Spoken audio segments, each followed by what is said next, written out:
Hindi may kakailang malaki ang naitutulong ng mga search engine gaya po ng Google sa pagkalat ng impormasyon ng publiko tungkol sa iba't ibang bagay.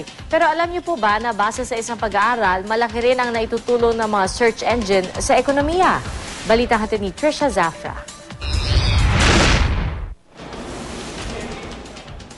Ano kaya ang mga naganap sa kasaysayan noong January 18, 1886? Paano magluto ng adobo? At nasaan kaya ang pinakamalapit na vegetarian restaurant?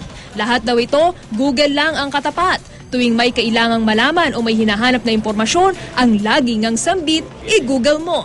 Wala nang araw yatang hindi pwedeng malaman ngayon. Salamat sa search engines. Madali at mabilis ang paghahanap ng mga paksa ng ating interes. Sa ginawang pag-aaral ng isang economic research organization na nakabase sa Europe para sa kumpanyang Google, lumabas na malaki ang naiaambag sa kaba ng ekonomiya ang paggamit ng electronic map services ng mga search engines. Nakakatipid daw ng may 1 bilyong oras ng travel time dahil dito, pati na 3.5 billion liters ng krudo taon-taon. At dahil tipid sa oras at gas, ang suma total, nakakatipid din ng salapi, mula raw kalahati hanggang $2.8 billion taon-taon. Using search engines kasi, facilitates trade.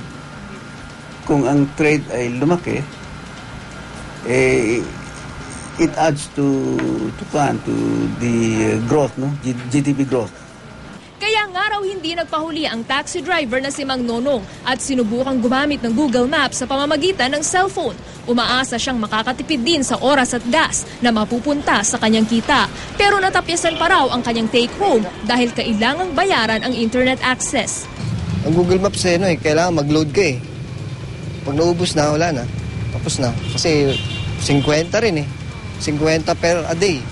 Kaya ang kanyang kasamahang si Mang Marcelino, bumili na lang ng gadget na ito.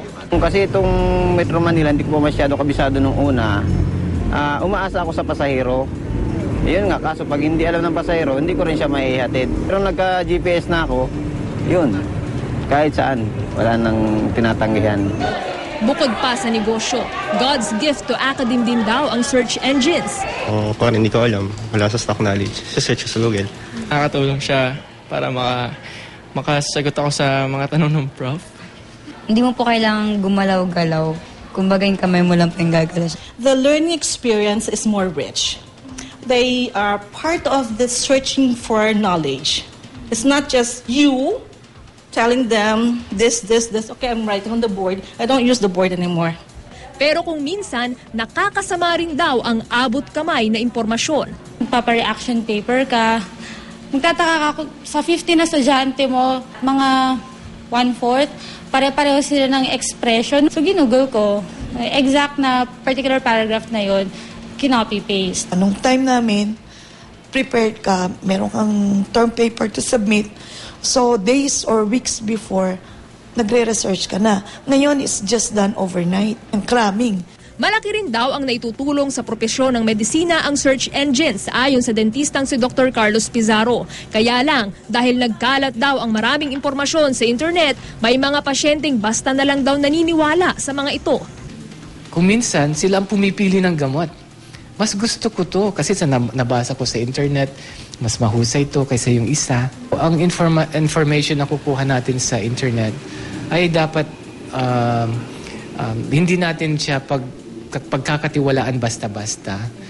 Paalala ng NTC at mga eksperto, ngayong madali at mabilis na nakukuha ang mga impormasyon, mas lalong dapat maging mapanuri para matamasa natin ang tunay na benepisyong dulot nito. Trisha Zafra, GMA News.